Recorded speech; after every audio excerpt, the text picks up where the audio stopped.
আমাদের গর্ব বাংলাদেশ জাতীয়তাবাদী দলের কেন্দ্রীয় সাংগঠনিক সম্পাদক আমাদের তারেক রহমানের হাত দিয়ে ধরা দানিশ শীষের কান্ডারি আমাদের প্রাণপ্রিয় নেতা অধ্যক্ষ সেলিম স্যার প্রধান অতিথি হিসেবে উপস্থিত আছেন আমাদের উপজেলা ডিস্ট্রিক্ট এবং আমার প্রাণপ্রিয় নারায়ণগঞ্জ ইউনিয়নের নেতৃবৃন্দু সুধীবৃন্দু আসসালামু আলাইকুম ওয়া রাহমাতুল্লাহি ওয়া বারাকাতুহু।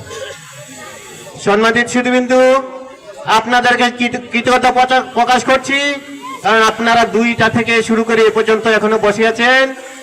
আমাকে যেভাবে আপনারা সম্মানিত করেছেন, ইনশাআল্লাহ আমার ছাড় যদি সংসদে যেতে পারে অবশ্যই আপনাদের নারায়ণগঞ্জ ইউনিয়নবাসীকে সম্মানিত করবেন। আপনারা জানেন আমাদের তিতাসে উপজেলার একজন স্বতন্ত্র প্রার্থী হয়েছেন, উনার কোনো জ্ঞাতি গোষ্ঠী আছে ভাই? তাহলে কি দিয়ে উনি নির্বাচনটা করবেন বলেন? উনি যদি মাটি বলেন, মাটির মধ্যে যদি ফসল ফলায়, ফসল যদি সঠিকভাবে না হয়, এ ফসলের কোনো দাম আছে? এ মাটির কোনো দাম আছে?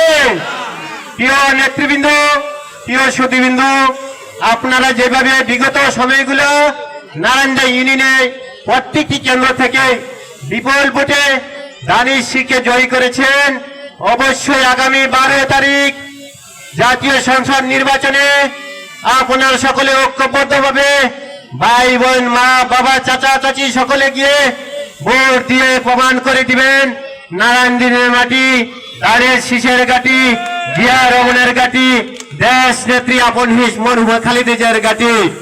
আপনারা দেখেছেন মরহুমা খালেদা জিয়া আমাদের কত প্রাণপ্রিয় ছিল, সারা বিশ্বের মানুষ উনি যখন মৃত্যুবরণ করলেন বিশ্বের মানুষ ওনার জন্য দোয়া করেছেন। এই দেশের অসহায় মানুষের পাশে থেকেছেন।